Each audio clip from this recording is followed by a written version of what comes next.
우리는 계시록 1장부터 계시록 22장까지를 관통하는 말씀을 주제절로 이번 시간을 가졌습니다. 이 예언의 말씀은 임봉하지 않고 열어 읽어야 하며 읽고 듣고 그 가운데 기록한 걸 지킬 때에 예, 복이 있다라는 기별을 우리가 깨닫게 되었습니다. 왜 지금 그것이 중요하냐? 바로 지금이 이 예언의 말씀이 이 언급한 때가 가깝다 한 그 때이기 때문이죠. 이 때는 다니엘서에서 계속 기록하고 있는 마지막 때이고 어, 예수께서 생전에 예언하시고 또 그 제자들에게 경고하셨던 그 마지막 때이기 때문입니다. 자, 요한계시록의 구조를 통해서 우리는 에, 이 모든 것이 끝나고 새로워지는 이 마지막 장까지를 다 살피게 되었습니다. 이 구조를 꼭 기억하셔야 됩니다. 그래서 우리가 요한계시록을 보통 살피면 교회에서 요 앞부분을 많이 살피곤 해왔고요. 일곱 교회, 일곱 인, 일곱 나팔 요 주제로다가 사경회들도 꽤 많이 이 많은 교회들이 해왔습니다. 한국은 많이들 하고요. 여러분들도 많이 하시지 않았을까 생각이 들고요. 그리고 또 따로 떼어서 우리 이 짐승과 사단의 정체 그리고 새천사의 기별을 따로 떼어서 어, 또 다루곤 했습니다. 그러나 이 멸망 부분에 대해서는 뭐 구체적으로 그렇게까지 많이 다루진 않아요. 왜냐하면 이것이 이 제가 볼 때 이때부터의 이 내용은 최종적인 집행 심판으로서 미래에 있을 일이란 말입니다. 그래서 이 앞으로 미래보다는 과거에 있었던 일들을 확인할 수 있는 부분을 주로 많이 살피고 설교를 해 왔습니다. 그러나 우리가 이 계시록 전체를 살피게 되면 이 모든 것을 같이 살필 수밖에 없죠. 그래서 오늘 새하늘과 새 땅에 해당하는 이 마지막 최종장의 그 2부를 오늘 하게 됩니다.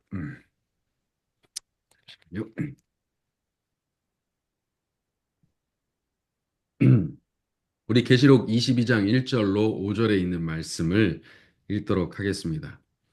음, 이 말씀을 우리 이주영 집사님께서 좀 읽어주시겠습니까? 예, 음소거를 끄시고 요걸 좀 한번 읽어주시면 어떨까요? 또 저가 수정같이 맑은 생명수의 강이 내게 보이니 하나님과 및 어린 양의 보좌로부터 나서 길 가운데로 흐르더라.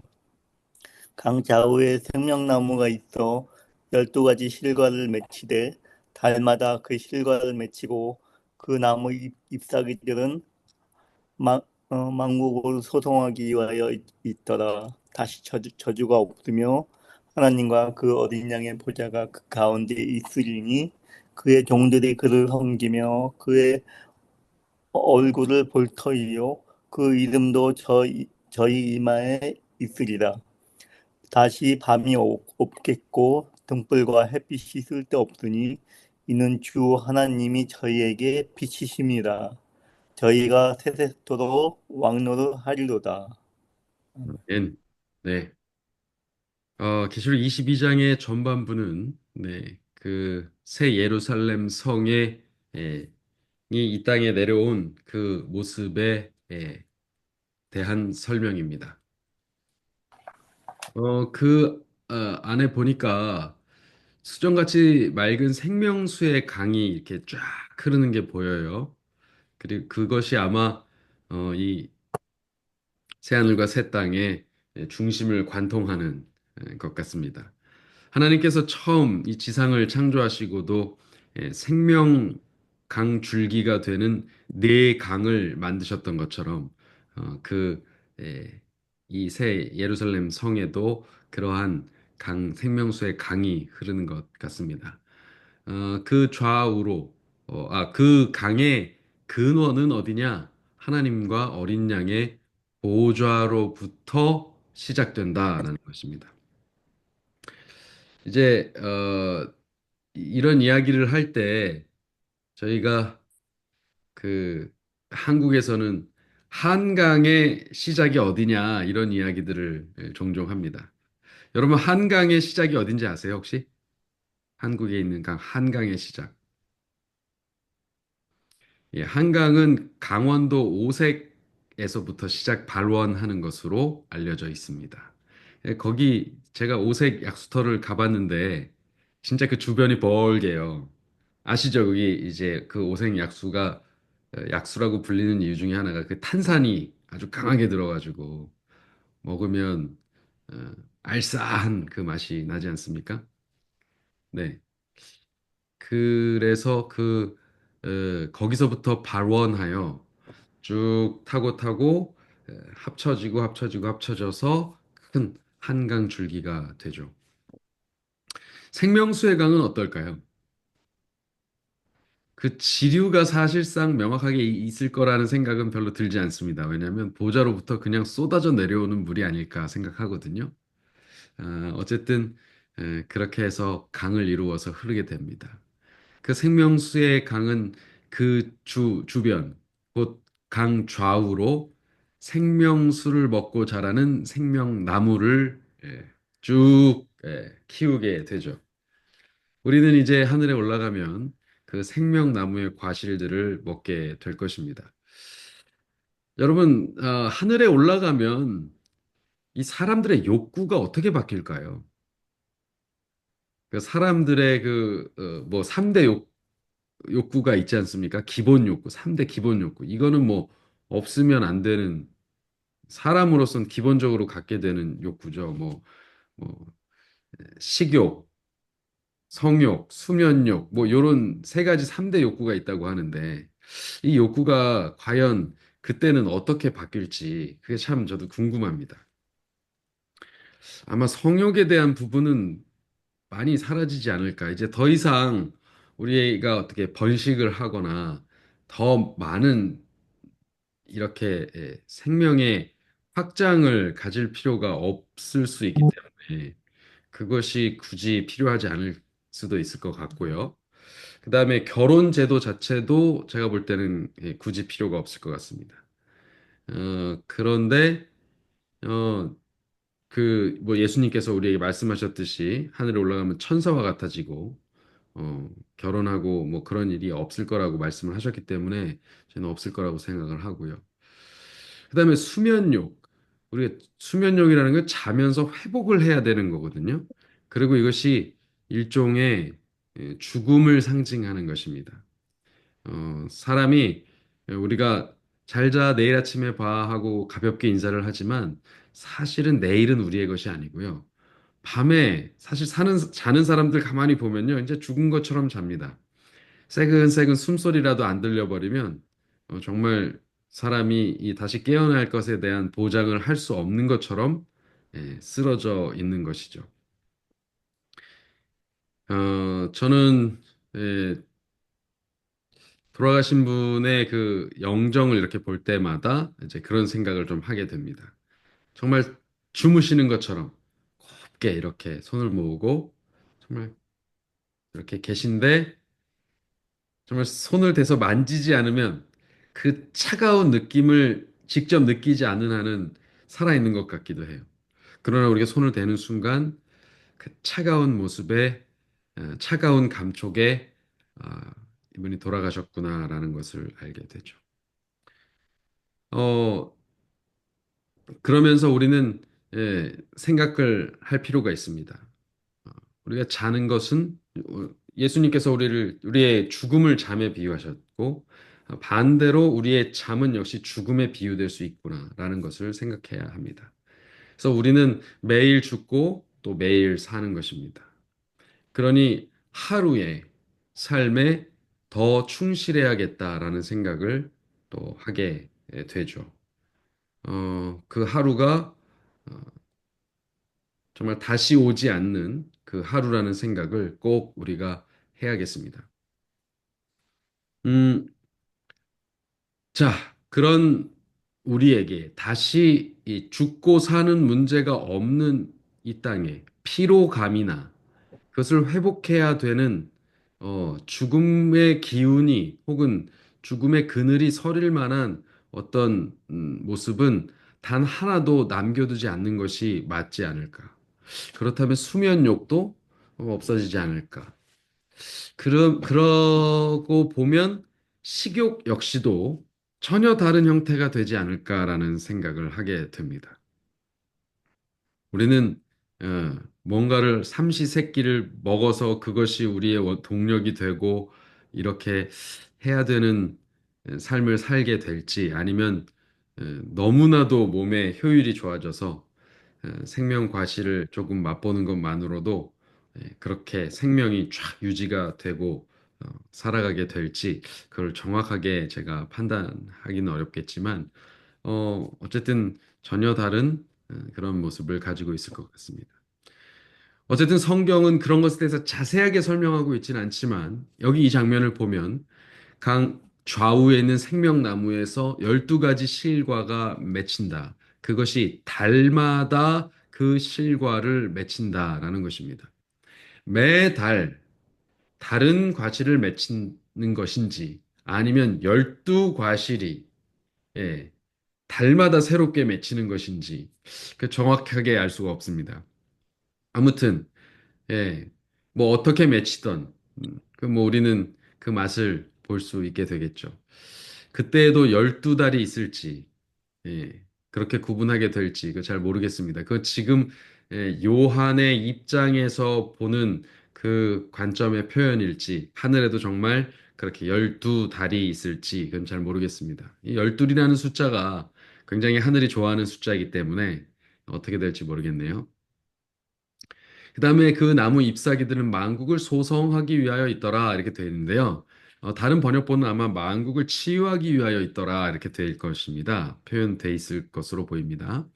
그런데 여러분, 만국을 치유하고 만국을 소성한다라는 것은 무슨 뜻일까요?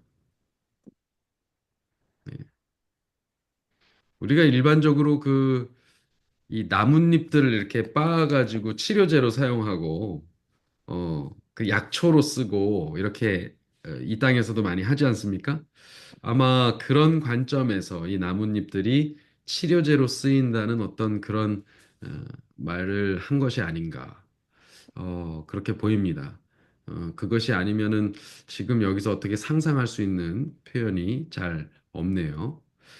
그 다음, 하나님과 그 어린 양의 보좌가 그 가운데 있으리니, 예, 그 가운데 중심에 하나님의 예, 보좌가 있습니다. 그의 종들이 그를 섬기며 그의 얼굴을 볼 터이요. 그의 이름도 저희의 이마에 있으리라. 자, 여기서 그 종들이 그를 섬긴다라는 표현은 어,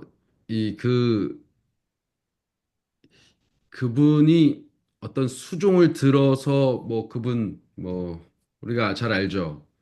예, 어떤 드라마나 이런 걸 영화 같은 걸 보면은 이제 왕이 등장하고 거기 수종을 드는 그 시녀들이 이렇게 가서 세수할 물도 대령하고 심지어 예, 화장실도 왕은 어디 다른 데로 가지 않고 매화틀을 대령하라 이렇게 하지 않습니까? 매화틀이라고 부릅니다. 그러면 다 보는 그 방에서 그걸 해놓고 거기 앉아서 딱 보면 그 내관들 중에는 왕의 그것을 찍어서 맛을 보는 내관도 있었어요. 그렇게 해서 건강 상태를 체크하는 것입니다. 그래서 왕이 탁 싸면은 경하들이 옵니다. 이렇게 하면서 그런 장면도 있습니다. 여러분, 과연 우리가 하나님과 그 어린 양을 그렇게 섬기는 그 장면이 하늘에서 벌어질까요? 그분이 어떤 그런 수종을 드는 섬김이 필요하신 분일까요? 그럼 여기서 섬긴다는 표현은 무엇일까요? 이 땅에는요, 결핍도 있고, 누군가가 돕지 않으면 살 수 없는 우리 인간의 형편들이 있어요. 그러나 하늘에 가면 그런 것이 없어요. 물론 서로 어, 돕고 협력하는 관계가 있겠지만 그것이 어떤 결핍 때문에 벌어지는 일은 아닐 거라고 생각합니다. 그렇다면 그 결핍이 없는 피조물을 지으신 하나님께는 더 결핍이 없으신 건 당연한 일이지 않습니까? 그러면 무엇일까요? 자, 여기 계신 우리 성도님들과 저 사이에 결핍이 없어요. 그럼 서로 뭘 도와줘야 될 일이 있을까요? 아, 그게 없어요. 그럼 우리는 뭘 가지고 서로 섬긴다고 말을 할 수 있을까요? 우리가 서로 섬긴다 얘기하잖아요. 그럴 때 서로 돕고 서로의 그 필요를 이렇게 들여다보면서 걱정하고 채워주기 위해서 뒤에서 준비하고 마음 쓰고 기도하고 뭐가 섬긴다는 걸까요? 하늘에서는. 상상해 보세요.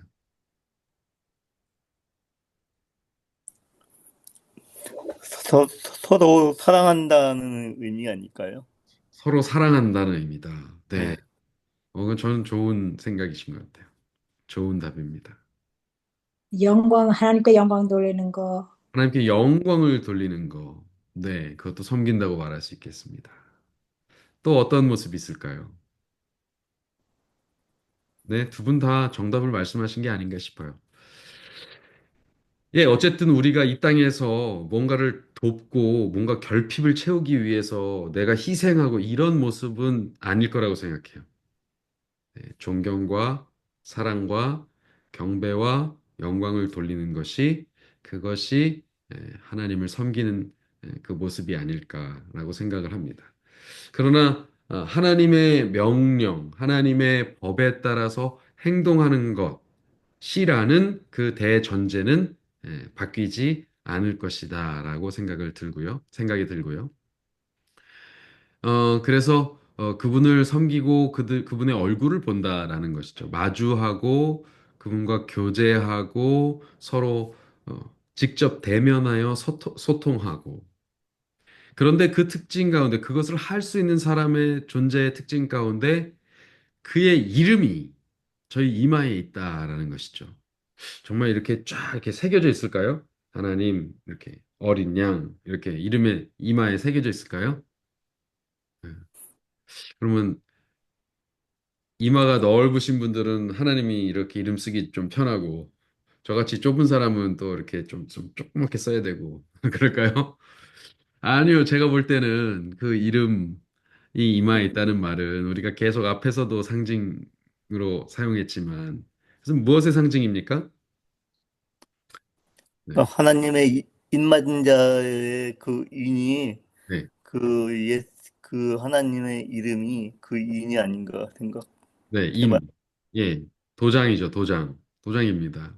도장은 뭘 상징하죠? 도장 찍힌 그 문건을 보면 그 문건에 대해서 그 도장의 주인에 대한 소유권을 상징하게 됩니다. 그래서 우리가 하나님의 소유다, 하나님의 백성이다라는 것을 확증하는 표로서 그 이마에 이 이름이 써 있다라고 이제 그렇게 표현하죠. 또 한 가지는 예, 분명한 것은 그분의 그 소유권을 주장할 만큼 그분의 마음대로 된다. 다시 말하면 그분의 말씀대로 살아간다. 그분께 너무나도 명확하게, 너무나도 틀림없이 순종하는 그런 삶을 살고 있다라는 뜻이 될 것입니다. 그러니까 첫 번째 소유권, 두 번째 순종과 충성에 대한 그런 상징이다라는 것이죠. 다시 밤이 없고 등불과 햇빛이 뜰 때 없다 얘기하고 있습니다. 오, 뭐 I mean, you have to go in his room. I can't. 과연, 네. 과연 여러분, 그, 그때가 되면 지구는 That's the 지금 보듯이 둥글을까요? 네모날까요? 평지일까요? 어떻게 생겼을까요? 그냥 둥글 것 같은데요. 그냥 둥글어요? 지금의 태양계하고 똑같이 예. 그 구조를 가지고 있을까요? 네. 뭐 어떨지 모르겠습니다. 분명한 건 하나님의 보좌가 물리적으로는 여기에 지구에 존재하게 됩니다. 그러니까 지구가 온 우주의 중심이 된다는 거죠. 예. 마치 부속사를 위해서 하나님께서 예수 그리스도께서 당신의 보좌를 지상에 있는 이 성소 위로 가지고 내려오셨던 것처럼 하나님의 보좌가 궁극적으로 그거는 이제 일시적으로 내려온 거였다면 이제 궁극적으로 그 보좌가 내려와서 어, 결혼했다. 신부가 신랑을 맞이하는 것처럼 한다 그랬잖아요. 이제는 유대의 결혼 제도와 같이 정혼 기간이 끝나고 이제는 진짜 결혼 관계로 결혼 생활로 들어간 것입니다. 그러니까 같이 동거 하는 거예요. 동고 말고 동고는 이제 고생할 고자잖아요. 네, 동거로 바꾸겠습니다. 동거, 동락. 같이 즐겁게 살아가는 거죠. 네. 그래서 여러분, 이제 하나님과 그렇게 되는 거니까 하나님의 보좌가 지금 지구에 내려와 있단 말이에요.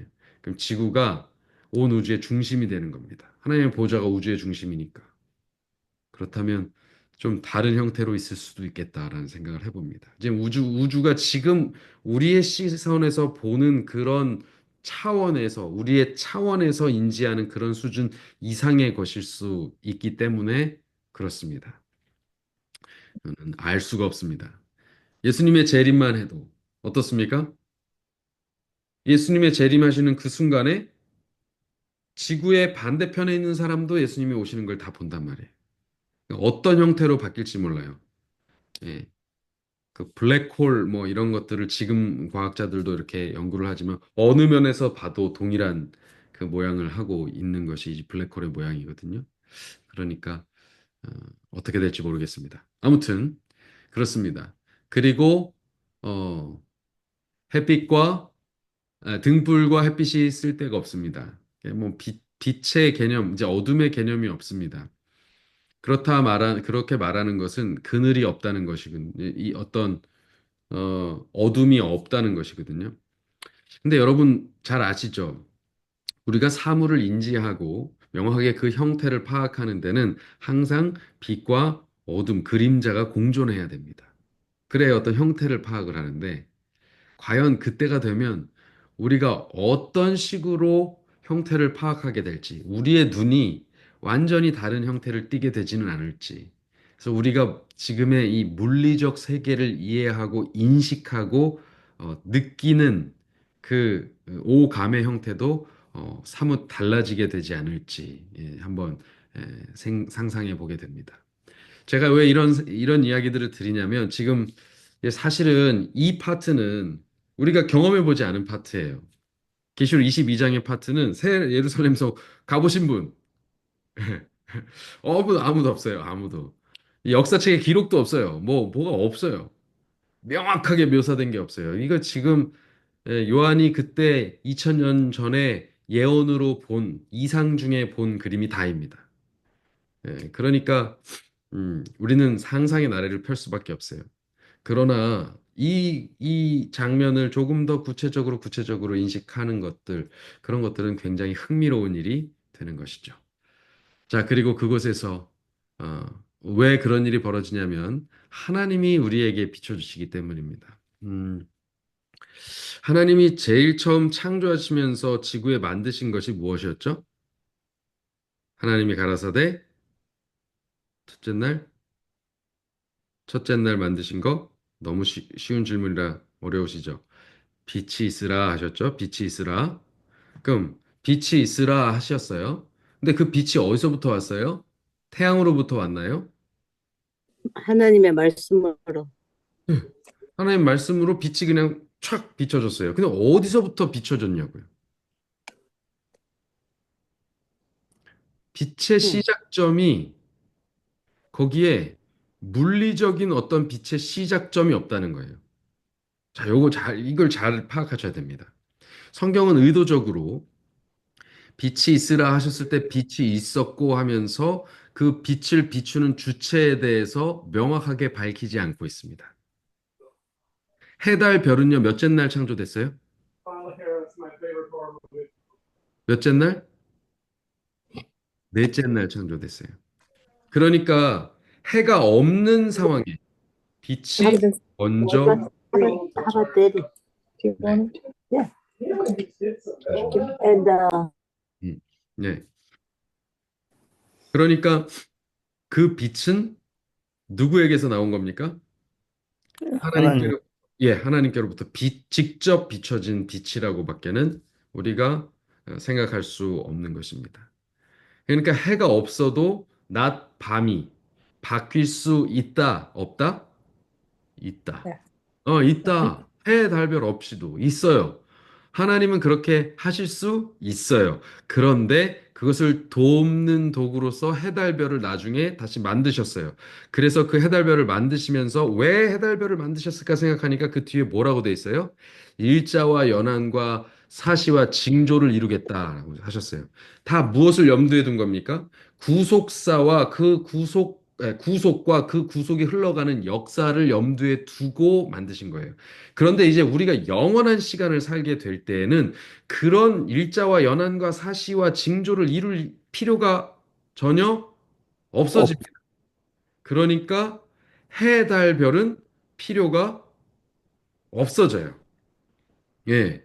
해달별이 막 그 어떤 주기를 가지고 돌고 뭐 이런 것에 대해서 관점이 필요가 없어져요. 그 말 뜻은 뭐냐면 시간 계산이 명확하게 필요하지 않다라는 얘기입니다. 그리고 그 시간 계산이 명확하게 필요하지 않다라는 개념은 우리가 시간의 제약이나 그 어떤 한계에 연연하지 않고 살아간다는 얘기예요.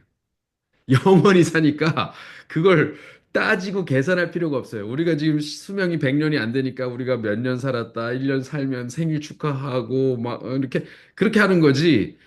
진짜로 우리가 그럴 게 필요가 없어지는 영원한 삶을 살기 시작하면 우리는 더 이상 시간을 따질 필요가 없다.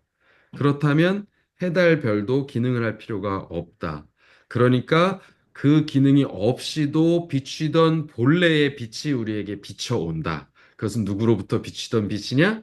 바로 하나님께로부터 직접 오던 빛이다.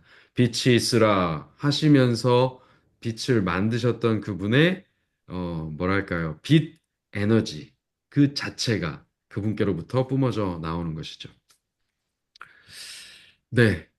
어, 그렇게 하면서 우리는 세세토록 왕노릇하겠다라는 기록이 남아 있습니다. 자, 계시록 22장의 말씀을 좀 계속해서 보겠습니다. 제가 요거 어, 어, 화면은 성경 말씀에 있는 화면 여기까지만 띄웠고요. 성경책을 직접 여러분들이 보시기를 권합니다. 또 내가 또 그가 내게 말하기를 이 말은 신실하고 참된지라 6절입니다. 주 곧 선지자들의 영의 하나님이 그 종들에게 결코 속히 될 일을 보이시려고 그의 천사를 보내셨도다. 보라, 내가 속히 오리니 이 책의 예언의 말씀을 지키는 자가 복이 있으리라 하더라. 이것들을 보고 들은 자는 나 요한이니 이제 요한이 자기 정치를 밝히고 있어요. 직접. 내가 듣고 볼 때에 이 일을 내게 보이던 천사의 발 앞에 경배하려고 엎드렸더니 제가 지난주에도 말씀드렸지만 이 말씀을 하시는 대상이 보십시오. 갑자기 지금 여러분들이 가진 성경이 이 색깔을 구분해 놓는 성경이 있어요.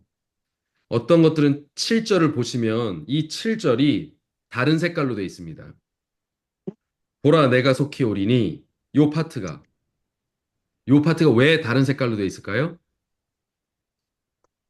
다른 색깔로 되어 있는 경우는 하나님께서 직접 얘기하신 것, 즉 예수 그리스도께서 직접 얘기하신 것을 이렇게 바꿉니다. 그러니까 이것이 요한이 듣기에는 어느 순간은 예수님이 직접 말씀하신 음성이 들리기도 하고 어느 순간 예수님이 직접 나타나서 탁 힘센 천사로 나타나시기도 하고 하니까 지금 이것을 설명해 주는 천사가 예수님께서 천사의 형상으로 오신 것인지 아니면 진짜 천사인지 좀 어떨 때는 헷갈렸던 것 같아요. 그러니까 엎드려서 경배하려고 한 것입니다. 그랬더니 이 천사가 분명하게 자기의 위치와 자기의 신분을 밝히죠. 나는 나는 너와 내 형제들과 함께 있었던 선지자들과 같이 된 이 종이니, 나도 종의 한 사람이니, 나한테 경배하지 말아라. 오직 하나님만 경배받으실 뿐이다라고 이야기하죠. 왜 그런 표현을 쓸까요? 네.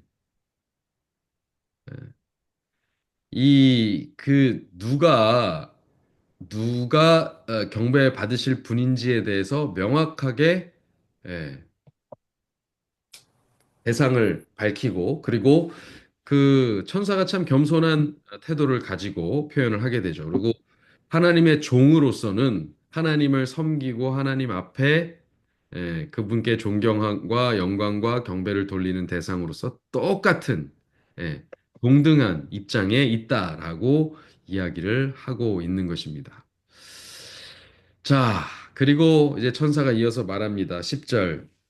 이 책의 예언의 말씀을 인봉하지 말라. 때가 가까우니라. 자, 우리가 앞서 이 전체 주제를 에, 다루면서 우리가 이 수업의 주제절로 선택했던 1장 3절과 22장 10절의 말씀, 바로 이 부분이죠. 자, 그 다음, 어,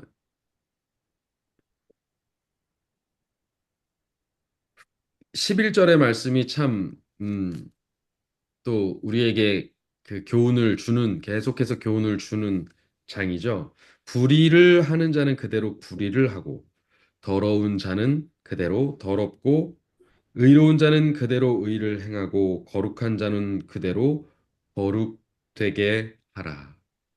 네, 이렇게 하게 하라라고 명령을 하지만 사실 그걸 사람이 할 수 있는 일이 아니죠. 결국 이 표현은 무엇이냐면 그렇게 될 때가 온다라고 하는 것으로 받아들이면 됩니다. 우리가 우리에게 맡겨진 사명을 다 하는 동안 그렇게 된다라는 것입니다.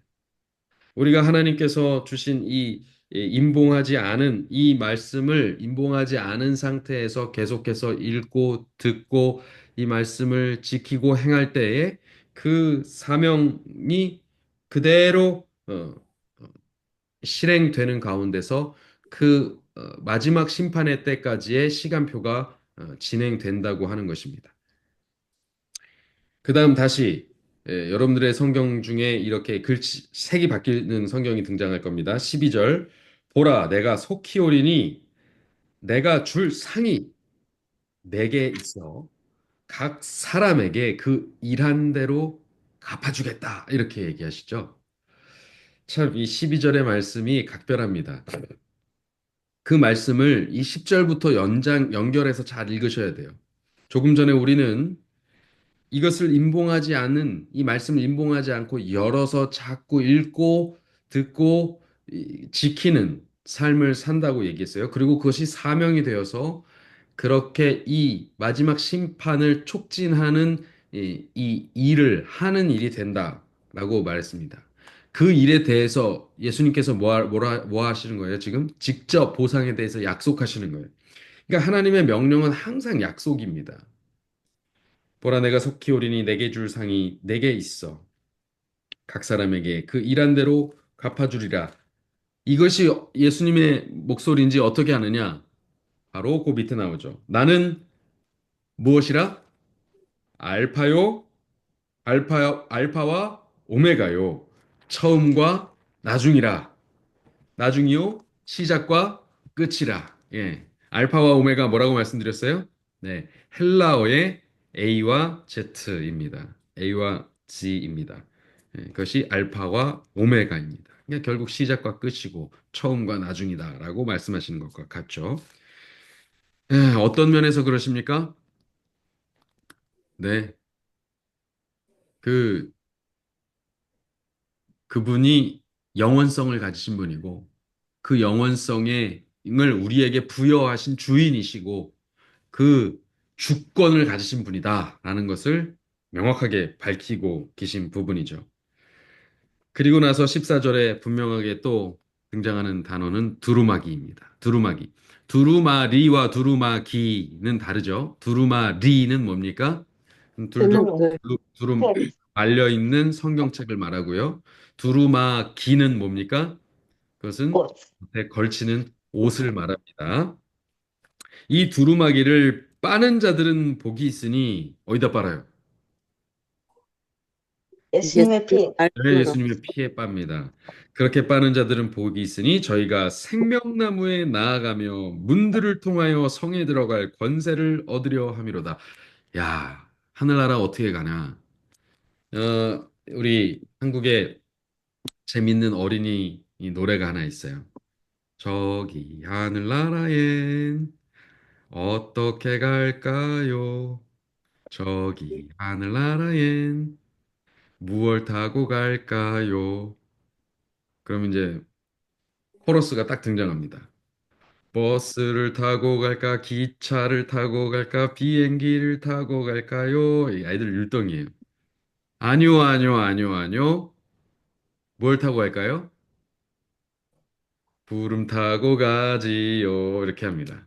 그다음에 두 번째는 뭐냐면 어떤 사람 갈까요?입니다. 어떤 사람 갈까요? 말씀에 순종하는 사람. 힘이 세야 잘 갈 수 있나? No. 잘생겨야 갈 수 있나? No. 그럼 어떻게 갈 수 있을까요? 돈만 성함을 받을 갈 때라. 수 있까? 돈 주고 살 수 있어요? 하늘에 들어가는 티켓? 못 써요. 뭘로 살 수 있어요? 예. 아뇨, 아뇨. 믿음으로 가지요. 딱 이렇게 마칩니다. 믿음으로 갑니다. 그럼 그 믿음은 무엇으로 증명할까요? 여기, 믿음 중. 여기 성경은 분명하게 그 믿음을 증명하는 방법을 알려주고 있습니다. 그 두루마기를 여기 생략된 그리스도의 피에, 이 그리스도의 피가 생략돼 있겠죠? 그 두루마기를 빠는 자들은 복이 있으니. 그것이 결국 뭐라고요? 하늘에 들어갈 권세를 주는 것이라고요. 하늘에 들어갈 자격 어떻게 얻는다고요? 하늘에 들어갈 자질은 무엇으로 구성된다고요? 그 두루마기를 빠는 것으로 결정된다고요. 그것이 바로 성도들의 믿음이라는 것입니다. 믿음을 증명하는 길입니다. 우리는요, 한 번도 더러워졌던 적이 없는 존재들이 아닙니다. 우리는요, 무수히 더러워졌던 존재들입니다. 그리고 지금도 더럽힘을 받고 있어요, 계속. 그런데 이것을 그럼에도 불구하고 우리가 예수 그리스도를 믿노라 고백하면서 살아갈 수 있고 우리가 믿음의 백성이다라고 증명할 수 있는 길은 딱 하나밖에 없다. 그건 뭐냐? 그건 딱 하나밖에 없는데 뭐예요? 이거예요. 그리스도의 보혈의 공로에 의지해서 나의 이 모든 죄를 씻는 거예요. 계속. 내가 입고 있는 이 더럽혀진 옷, 이것을 계속 빨아서 그리스도의 의의 옷으로 바꿔 입는 거예요. 그 밖에는 방법이 없어요. 그것을 성경은 계속해서 이 혼인잔치의 예복이라고도 표현하고 이렇게 반복해서 기록하고 있어요. 마태복음에도 기록하고 누가복음에 기록하고 여기 계시록에도 기록해 놓고 있는 것이죠. 그러니까 오늘 우리는 하늘을 상상하면서 뭐 앞에서 여러 가지 형상이 어떻고 그 21장에는 성의 모양이 어떻고 이것이 실제냐 상징이냐 실제여도 상징이어도 사실은 아무 상관이 없습니다. 중요한 건 거기 들어가냐 못 들어가냐예요. 제일 중요한 건 그거예요. 들어가면 그게 진짜인지 가짜인지 죽는 사람한테는 아무 의미가 없어요. 영원히 살아야 그게 어떻게 생겼는지가 의미 있죠. 영원히 사는 벌써. 것이 첫 번째입니다. 그렇다면 그것은 방법은 오직 한 가지. 예수 그리스도의 보혈에 우리의 삶을 담그는 것입니다. 염색하는 거예요. 여러분, 이 담근다는 것이 굉장히 중요해요. 빤다는 것이 중요해요. 여러분 지금 이 천주교에서 시작되었던 이 예수님을 영접하는 예식이 변화된 것이 있죠. 그것이 뭐냐면 침례 제도입니다. 지금 그것이 개신교에도 그냥 답습하고 내려와서 세례라는 이름으로 바뀌었어요.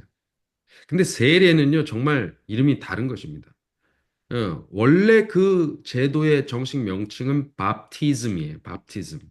밥티즘은요, 밥티조라고 하는 원어를 가지고 있는데요. 밥티조는요, 푹 염색 물을 이 천을 염색할 때 물에 푹 담그는 그것을 뜻합니다.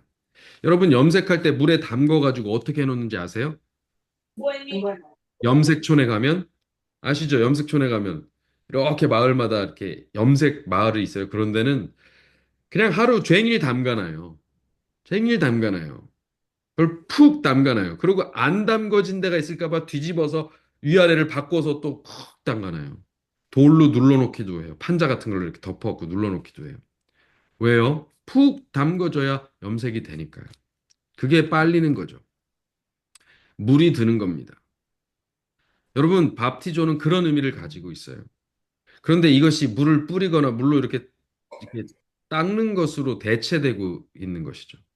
전혀 의미가 맞지 않는 것입니다. 그래서 우리는 그리스도를 영접할 때 반드시 침례라는 제도를 택합니다. 그것이 뜻하는 바는 뭐예요? 예, 우리의 모든 죄를 그리스도의 피에 완전히 잠근다. 그 피에 잠근다는 것은 무엇이냐면 나는 오늘 죽고 그리스도가 사신다입니다. 나의 더러운 죄의 옷은 벗고 그리스도의 의의 옷을 입는다는 것이 이게 뭐 대충 그냥 이렇게 비벼서 이렇게 때 조금 없애는 정도가 아니고요. 푹 그리스도의 피에 담그는 것을 말합니다. 여러분 여기 혹시 아직 침례를 받지 않으신 분이 계십니까? 그렇다면 얼른 여러분들의 믿음을 고백하는 그리고 믿음을 확증하는 그 침례에 동참하시기 바랍니다. 그러면 여러분들은 이, 예, 이 말씀대로 우리 두루마기를 빠는 자의 복의 시작점에, 출발점에 들어서실 수 있게 됩니다. 15절, 개들과 술객들과 행음자들과 살인자들과 우상숭배자들과 및 거짓말을 좋아하며 지어내는 자마다 성 밖에 있으리라. 네, 이것은 반복되는 이야기입니다. 그 행악자들에 대해서 전혀 거짓말을 하는 자들에 대해서 우상 숭배, 하나님 외에 다른 이들을 자신의 신으로 섬겼던 자들에 대해서 이 성은 절대로 출입을 용납하지 않습니다. 여러분, 근데 다시 한번 말씀드립니다. 그랬던 적이 단 한 번도 없었던 사람이 하늘에 들어가는 것이 아니고 그런 삶을 살았을지라도 결국 자기의 삶을 다시 예수 그리스도께 드리고 그리스도의 보혈로 빤 자들은 들어갈 수 있습니다. 다시 한번 말씀드립니다. 아멘. 그것이 명확한 것입니다. 그게 단 한 번도 더럽혀졌던 자가, 더럽힘을 입었던 적이 없던 자가 아니라 더러웠었으나 그것을 정결케 함을 입은 자들이 들어갑니다. 그러니까 우리가 구원을 지금 못 받는다면 그것은 예수 그리스도께 죄를 고백하지 않아서지 우리가 선을 행치 않아서 뭐 우리가 그냥 원래 지었던 죄 때문에가 아니에요. 그거는 그냥 당연히 한 번 죽는 거 결정 났고 영원히 죽게 되는 이유는 결국 예수 그리스도께 우리 자신을 드리지 않아서다 이것입니다. 16절 거기 이 말씀을 하시는 분이 자신의 정체를 밝히십니다. 나 예수는 누구신지 나왔어요. 나 예수는 교회들을 위하여 내 사자를 보내어 이것들을 너희에게 증거하게 하였노라. 나는 다윗의 뿌리요 자손이니 곧 광명한 새벽별이라 하시더라. 야, 예수님께서 자신을 이렇게 소개하셨어요. 다윗의 뿌리고 자손이십니다. 다윗은 어떤 것을 누구를 상징해요? 무엇을 상징해요? 왕권을 상징합니다. 다윗은 이 지상의 왕권을 대표하는 자를 상징합니다. 그래서 예수님께서 이 땅의 권세를 새로 다시 잡으시는 그 장면에서 다윗의 이름을 언급하시는 겁니다.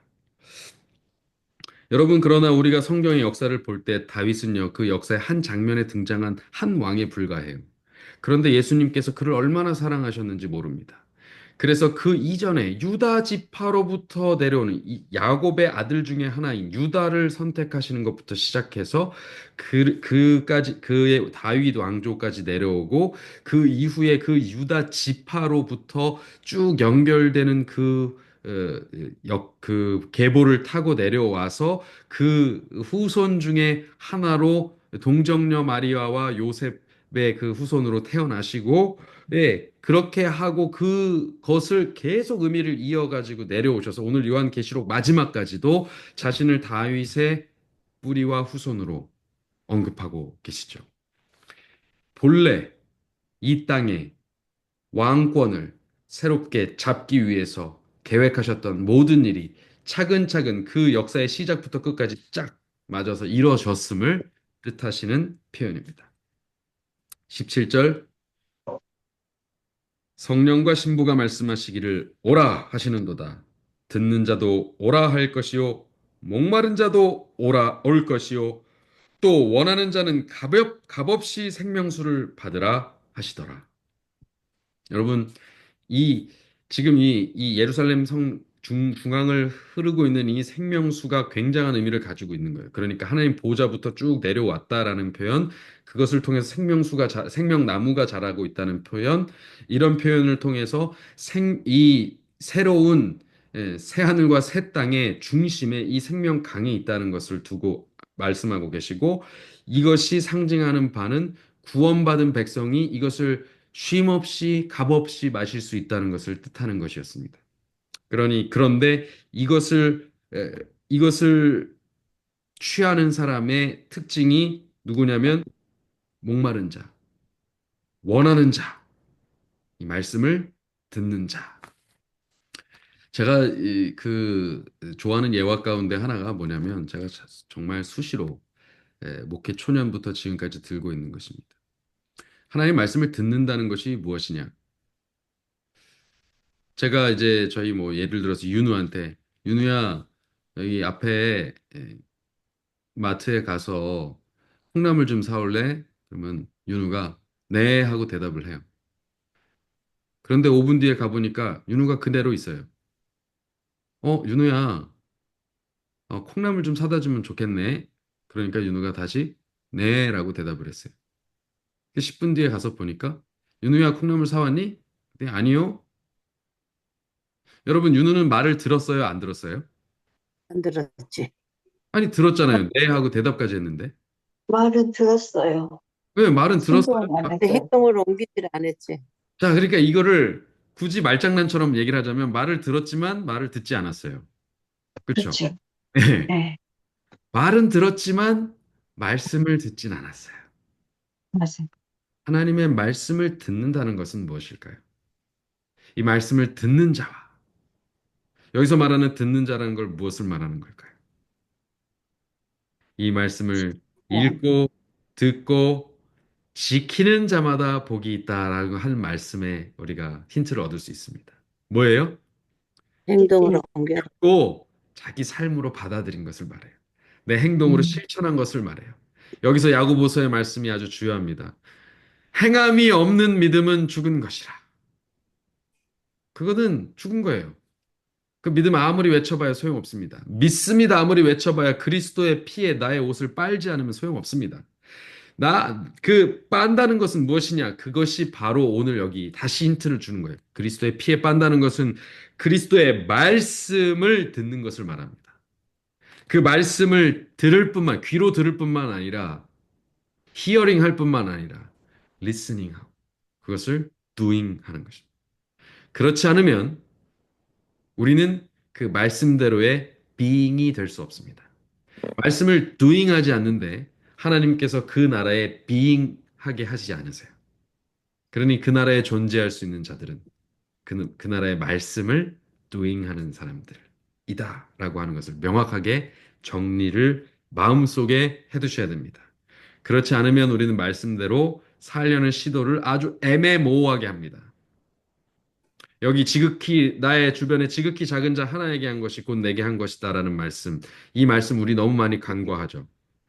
그래서 이 말씀 알고서 들을 때는 기억해 갖고 어떻게 해보려고 하는데 또 막상 주변의 작은 자들 보면 이렇게 귀찮아 하고 말이죠. 외면하게 되고 말이죠.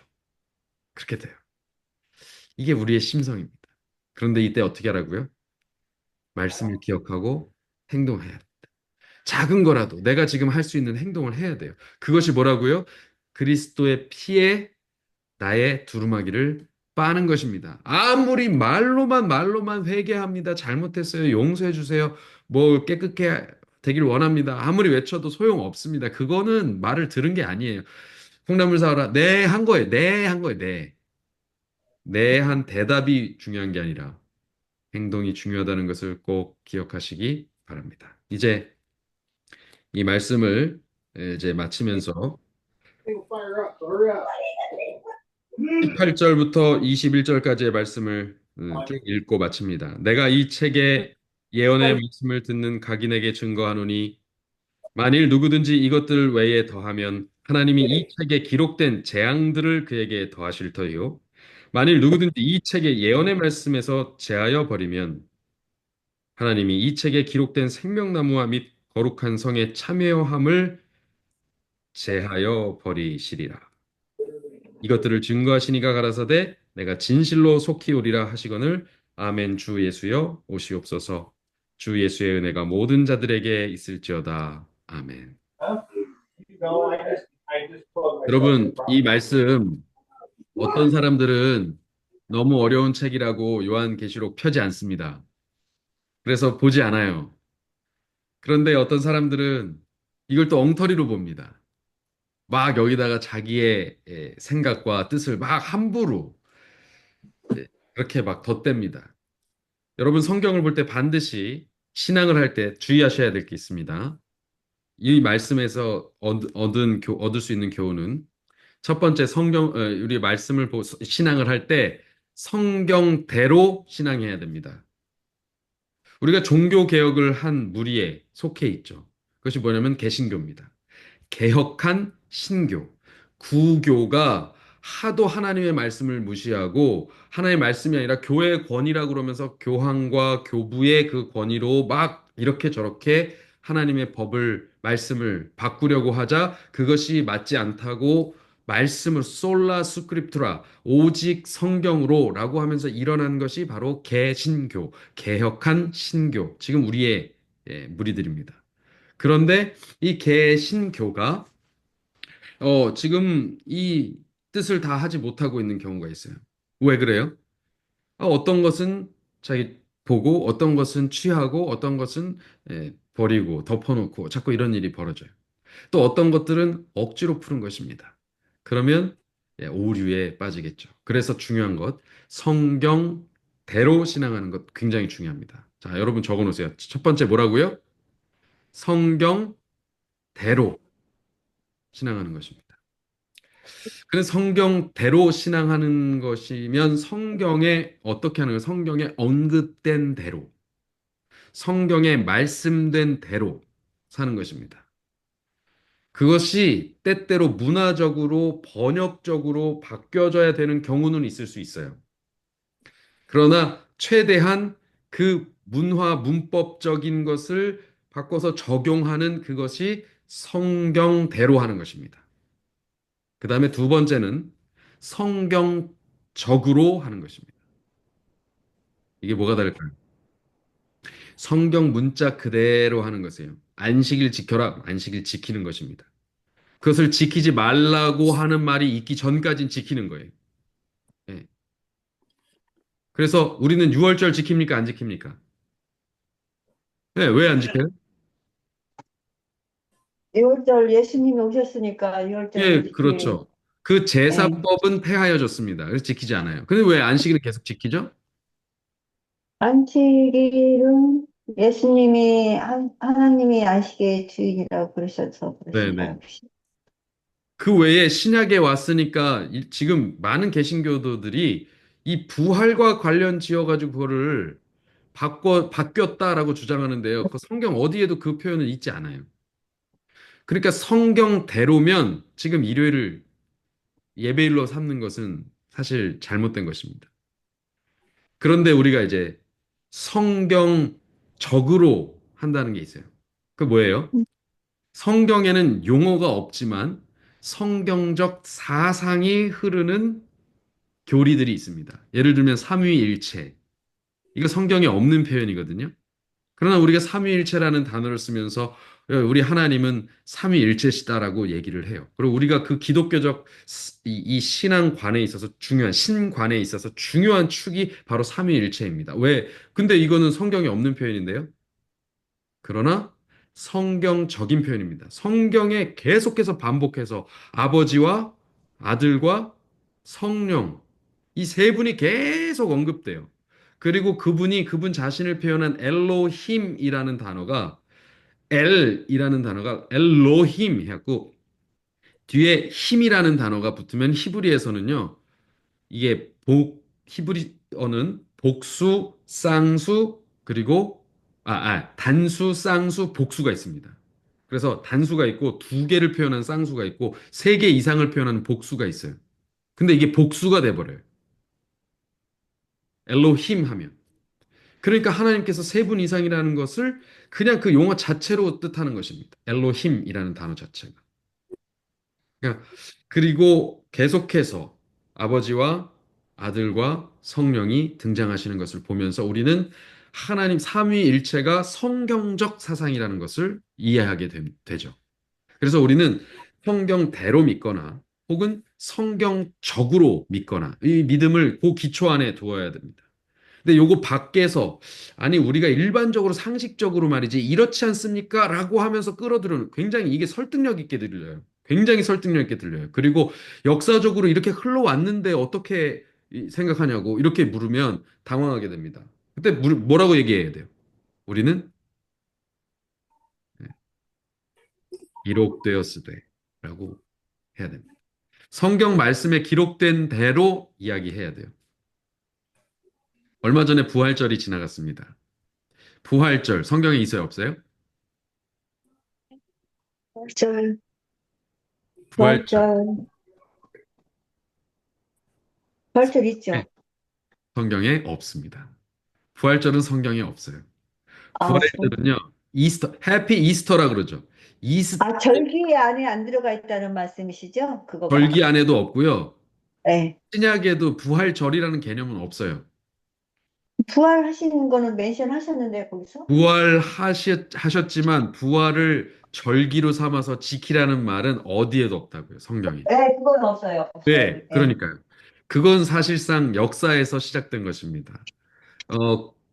우리 그리스도교가 로마로 들어가서 국교화되는 과정에서 국교화되면서 거기에 있던 수많은 이교도들이 지키던 축제일 중에 하나가 바로 이스터 축제일입니다.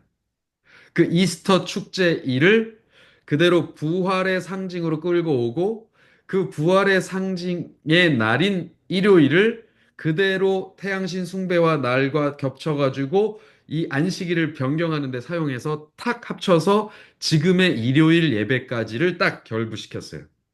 그러니까 그것은 성경적이지도 않고 성경대로도 아닌 것이죠. 그래서 우리 제7일 안식일 예수 재림교에서는 그 부활절을 지키지 않는 것입니다. 그래서 그런 성경대로 혹은 성경적으로 믿음 생활을 하시는 것을 에, 명확하게 내 양심에 비추어서 하고 있는가? 이것을 명확하게 하실 필요가 있습니다. 그것이 아니면 내가 내 두루마기를 그리스도의 피에 빠는 것이 이루어지지 않고 있구나라고 판단할 수 있는 기준이 거기에 있습니다. 말씀대로 하는가, 하지 않는가. 자, 이제 왜 그것이 중요하냐? 그것이 생명책의 기록에서 제하여 버리는 혹은 생명책의 기록에 포함되는 그 결정을 하게 하는 것이거든요. 자, 우리 성도님들 이, 이, 이 요한계시록의 최종장의 말씀을 통해서도 다시 한번 예수 그리스도께서는 그 모든 구원의 시작과 끝을 하나님의 말씀과 그리스도의 자신의 피로 맺으십니다. 끝맺으십니다. 그러니 다시 한번 요한계시록도 뭐 대단한 거 없습니다. 그걸 다 뭐 장황하게 설명하고 막 예언의 숫자 맞추고 이런 사상 맞추고 하지만 그걸 다 모르셔도 돼요. 우리가 마지막까지 최종적으로 아는 것은 그걸 통해서도 결론 짓는 것은 결국 우리가 말씀대로 믿음 생활하는가 하는 것입니다. 오늘 그 말씀을 꼭 기억하십시오. 그래서 이 말씀을 기록하신 이가 내가 진실로 속히 오리라 하신 그 말씀도 반드시 말씀대로 이루어질 것을 믿는 저와 여러분의 삶이 되기를 간절히 바라면서 오늘 요한계시록의 말씀을 마치겠습니다. 아멘. 네, 아멘. 혹시 질문이 있으신 분들은 지금 네, 끝나고 기도가 마치면 해주시면 되겠습니다. 그래서 목사님, 네, 그래서 사순절을, 이스터를 안 하시니까, 그 이스터, 어떻게 말해야 될지 잘 모르겠네. 네, 원래 저기, 그 개신교에서는 부활절이 되게 되게 중요하잖아요. 중요하죠. 그죠? 되게 중요하죠. 왜냐면 그게 부활절 중요해요. 전부터 일요일을 사순이하고 지키는 것까지. 사순절을 우리가 엄청, 이게 고기도 안 먹고, 저기 되게 고난에 참여한다고 많이 그거 하잖아요. 네. 그러면은 그런데 그러면은 예수님께서 계실 때 이것을 행하여 나를 기념하라 하신 행위가 있어요. 뭐였죠? 저기 그 있었죠. 성만찬식. 그렇죠. 마지막 네, 맞아요, 만찬하시면서 성찬식. 서로 발을 씻기고, 그렇죠? 그리고 네. 떡을 떼고 포도즙을 마시고, 네. 그거 말고 예수님께서 하라고 하신 일이 그거 말고 사실 없어요, 성경에. 그렇죠? 그 다음에 어, 마지막에 너희는 가서 아버지와 아들과 성령의 이름으로 침례를 주라 하신 얘기. 그렇죠? 그거밖에는 음. 사실은 없어요. 음. 그러니까 그 전에 있던 거 안식일 변경에 대한 얘기 한 번도 하신 적 없고 그다음에 추가로 하라고 하신 일은 이 성만찬 세종 예식과 더불어서 예. 그 그거밖에 없어요. 그러니까 이 침례식밖에 없어요. 예. 나머지는 다 나중에 사람이 만든 것입니다. 이교와 합쳐지면서 지금 크리스마스도 마찬가지예요. 크리스마스도 예수님 태어난 달도 아니고 날도 아니잖아요. 네, 네. 그거는 들었어요. 네. 그거 아, 그거 사실은 그 로마 신 중에 바쿠스라고 하는 우리가 알고 있는 바카스 그거의 신 바쿠스라고 하는 술의 신입니다. 취하는 술의 신. 그래서 그 연말에 술 취하고 하는 그 축제일이에요. 그 동지 축제일이에요. 근데 그거를 그렇게 둔갑시켜 버린 겁니다. 끌고 들어온 거예요. 기독교 안으로. 그래서 그것이 연장되고 있는 거예요. 그러니까 이런 것들에 대해서 우리가 좀 알면 그렇게 그것이 이제 문화가 돼서 이제 그날 다 같이 쉬고 연말을 즐기는 축제일로 이렇게 보내고 있지만 그날은 예수님의 날은 아니구나라는 것을 이제 명확하게 알게 됩니다. 예. 네, 알겠습니다. 자, 아무튼 네, 그렇습니다. 자, 기도하고 마치겠습니다. 사랑의 아버지 하나님, 우리에게 이렇게 명확한 길을 보여주셔서 오직 예수, 오직 말씀으로 돌아갈 수 있는 교훈을 주시니 감사합니다. 저희가 하늘에 갈 수 있는 방법을 늘 생각하고 어떻게 하면 이 땅에서 복받고 또 내세에서 영생을 얻을 수 있을까 고민하는 많은 사람들에게 명확한 답을 줄 수 있을까 고민하지만 에, 너무나도 쉽게 그 답이 공개되어 있음을 확인하게 됩니다. 주님의 보혈, 주님의 말씀, 그것대로의 삶, 그 외에 그 어떤 것도 답이 없음을 다시 깨닫게 됩니다. 우리가 지난 32시간 동안 요한계시록의 그 놀라운 예언의 말씀들을 저희가 살폈지만 또 그것을 해석하고 그 온 성경을 관통하는 그 사상들을 배웠지만 그 지적 호기심이 충족되는 것을 넘어 오늘 우리의 영적 새 생명을 얻는 데 이르는 그 답을 얻게 되면은 너무나도 단순하고 명료한 그런 답이 있었음을 다시 한번 깨닫게 됩니다. 주님, 이제 말씀대로 살게 하여 주십시오. 주님을 주님이라고 부르는 그 삶을 살게 하여 주십시오. 주님의 그 보혈이 우리의 죄와 더럽혀진 모든 삶을 정케하시고 우리를 하늘의 성문으로 들이신다는 그 권세의 그 통로라는 사실을 깨닫는 그 시간에 감사드리며 이제 그것을 명확하게 인식하고 오직 그것만 추구하는 삶을 살게 하여 주십시오. 세상의 돈의 문제, 세상의 여러 살아가는 데 있어서의 명예의 문제, 또 관계의 문제, 그 어떤 것도 우리의 그 예수님과의 관계를 방해하지 못하게 하여 주시옵소서. 그리고 더 많은 이들을 주님과의 그러한 긴밀한 관계로 이끌 수 있는 사명 감당하는 그런 자들로 살아가게 하여 주시옵소서. 이제 또 계속해서 우리는 주님 오시는 날까지 우리의 사명을 다하고자 합니다. 필요한 모든 것들 공급하여 주시되 주님의 나라와 주님의 의를 먼저 이루시기를 예수 그리스도 이름으로 간절히 기도합니다. 아멘. 아멘.